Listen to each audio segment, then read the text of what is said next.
Hi friends, welcome to our channel. ఈరోజు మన కథ వేసవిలో అమ్మమ్మ ఇల్లు. వేసవి సెలవులు మొదలయ్యాయంటే మా ఇంట్లో ఒకే ఒక చర్చ మొదలయ్యేది. అమ్మమ్మ ఇంటికి ఎప్పుడు వెళ్దామనే ప్రశ్న.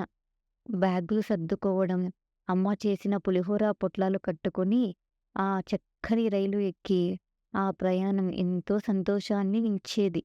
రైలు దిగి గ్రామానికి వెళ్ళే బస్సు ఎక్కే సమయంలో ఆ చిరుతిండ్లు కొనిపెట్టే వరకు అమ్మని వదిలేవాళ్ళమే కాదు మేము. ఆ ప్రయాణమే ఒక పండుగలా ఉండేది. అమ్మమ్మ ఊరు దగ్గర వస్తుంది అని తెలియగానే గట్టిగా బస్సులో లేచి అరిచేవాళ్ళం. ఆ అరుపులకి అందరూ మా వైపే తిరిగి చూసేవారు.